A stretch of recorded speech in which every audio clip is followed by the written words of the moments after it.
Het belangrijkste nieuws van Curaçao in het Nederlands. Extra Journaal, vers van de pers.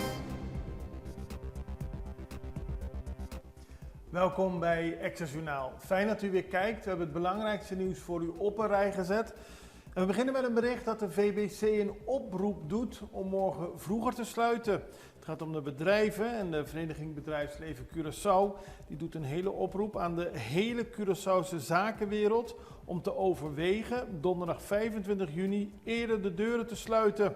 Daarmee krijgen werknemers en collega's de kans zich te verenigen en de Blue Wave te zien aantreden tegen Ivoorkust. Die wedstrijd begint om 4 uur en wordt gespeeld in Philadelphia. De VBC adviseert bedrijven om uiterlijk 3 uur te sluiten, zodat alle werknemers de gelegenheid hebben om voor een scherm plaats te nemen wanneer er geschiedenis wordt geschreven. En zowel de ambtenaren als de leerkrachten die krijgen een halve dag vrij. Dat heeft de minister van Bestuur, Planning en Dienstverlening Charlton Hato bekendgemaakt. Ons hart is blauw, samen met onze nationale ploeg. En daarom wil hij iedereen de mogelijkheid geven om de wedstrijd te bekijken. Ook de minister van Onderwijs maakte bekend dat de schoolbesturen zijn geïnstrueerd om alle scholen om 12 uur te sluiten. 1000 patiënten CMC wachten op operatie. De wachtlijst voor een ingreep in het Curaçao Medical Center is de afgelopen maanden fors gestegen. Ruim 1000 patiënten wachten inmiddels al langer dan 7 weken op een operatie. Waar de teller in maart nog op 715 patiënten stond, is dat aantal deze week gestegen naar maar liefst 1078. Volgens de ziekenhuisdirectie ligt de oorzaak voornamelijk bij een nijpend tekort aan operatiepersoneel en een hoge druk op de beddencapaciteit. De langste wachtlijsten zijn momenteel te vinden bij algemene chirurgie, oogheelkunde, orthopedie, urologie en plastische chirurgie. Onder de wachtenden bevinden zich ook 79 patiënten van wie de operatie al 1 of meerdere keren moest worden uitgesteld. Opgepakte veehouder in vrijheid gelaten. Advocaat Zahedi is er gisteren in geslaagd de rechtercommissaris ervan te overtuigen dat zijn cliënt Shandy Pieters vrij moet worden gelaten. Pieters heeft 2 weken in voorarrest gezeten op verdenking van zware mishandeling. Op 14 juni werd Shandy aangehouden nadat hij een dief had aangevallen die hij op zo'n erf in Piscadera betrapte, terwijl deze een van zijn schapen probeerde te stelen. Toen Shandy op zijn terrein in San Miguel aankwam, trof hij de dief aan. Ik zei een schaap, maar het gaat om een geit, terwijl een tweede verdachte wist te ontkomen.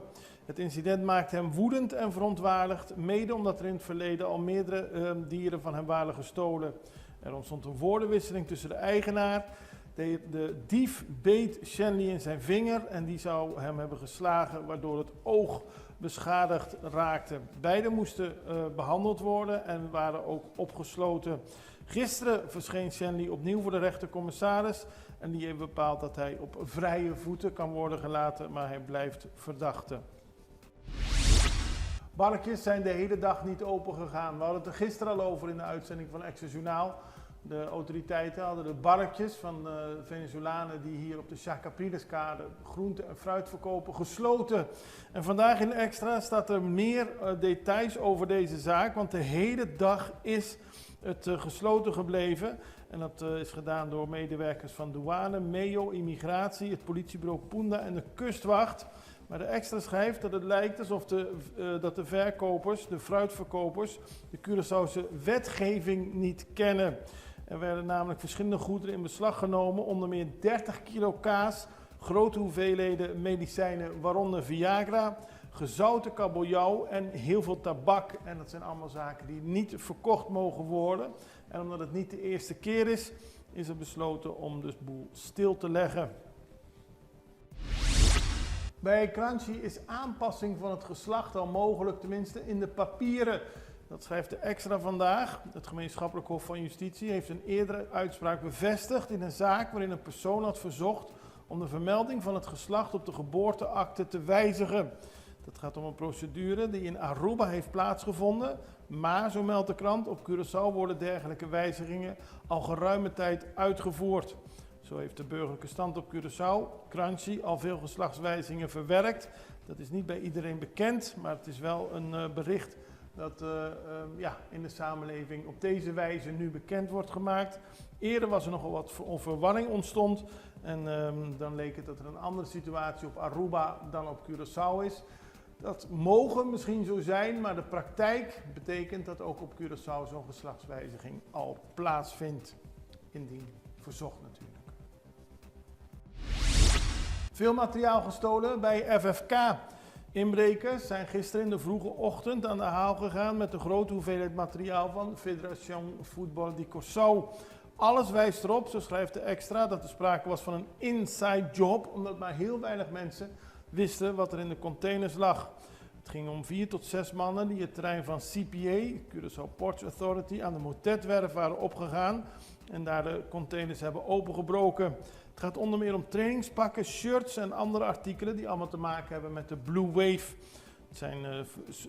Er zouden niet, even kijken, ik moet het goed lezen. Volgens informatie waarover Extra beschikt zouden de originele wedstrijdshirts van de FFK niet zijn gestolen. Dat is mooi, maar wel een aanzienlijke hoeveelheid ander materiaal. Kogelhulzen aangetroffen op de Louisianaweg. Dat gebeurde gisteren in de vroege ochtenduren. Toen kreeg de politie een melding van bewoners aan de Louisianaweg dat ze een aantal hulzen op de weg hadden opgemerkt. De politie ging kijken en ze troffen inderdaad in totaal 11 verschillende hulzen aan. En er wordt nu onderzocht hoe die daar terecht zijn gekomen, waarop geschoten is. In eerste instantie leek er nog weinig geraakt te zijn. Maar het feit dat deze op de straat zijn aangetroffen, laat wel zien dat er geschoten is in de straat. En dat wordt nu momenteel onderzocht. Wij gaan even naar een break. We zijn zo bij u terug.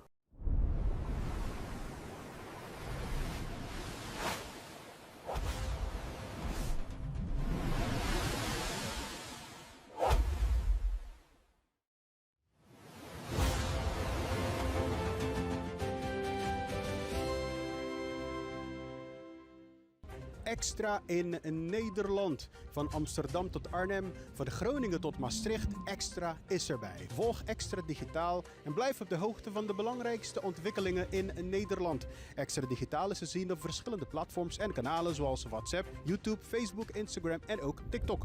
Wilt u ons op de hoogte brengen van een evenement of iets doorgeven? Neem contact op via WhatsApp, e-mail, Facebook of bel gewoon 06 1364 2945. Volg of abonneer je op Extra Digitaal. Klik aan en volg ons.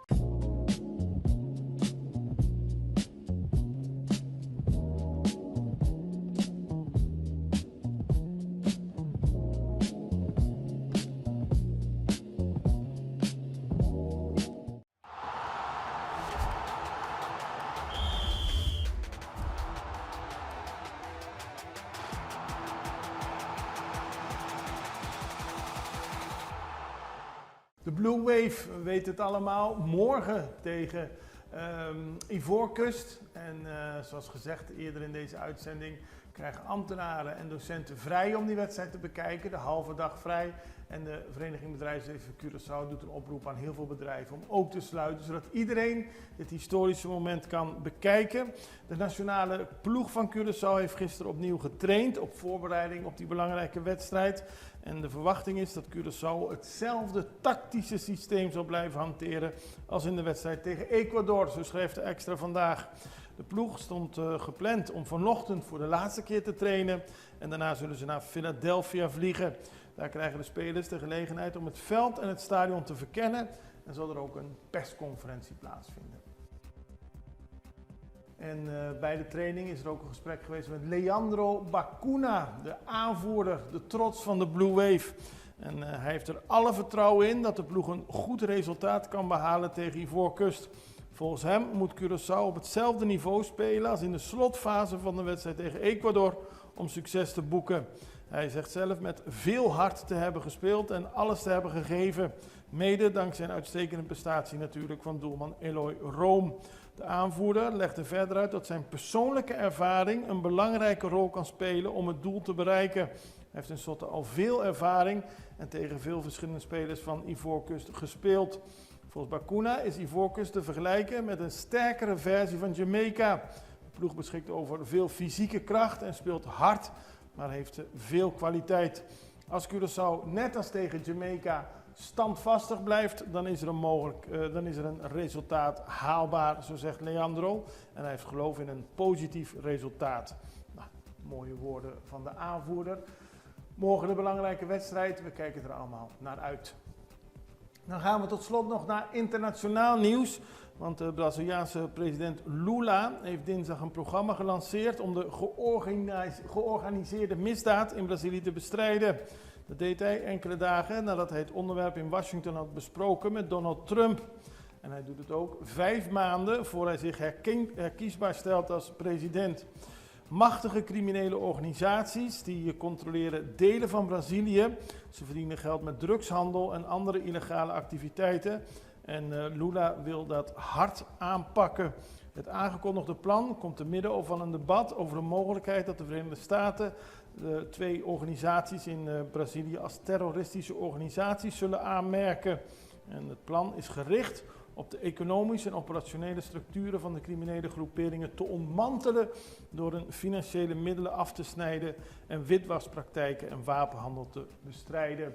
En hij wil op deze manier ook naar de verkiezingen laten zien dat hij een vuist maakt tegen de georganiseerde criminaliteit in Brazilië. We houden het voor u in de gaten, net zoals we al het nieuws voor u in de gaten blijven houden. Doen we morgen weer en ik hoop dat u dan weer kijkt. Allerbeste, tot ziens. Dag.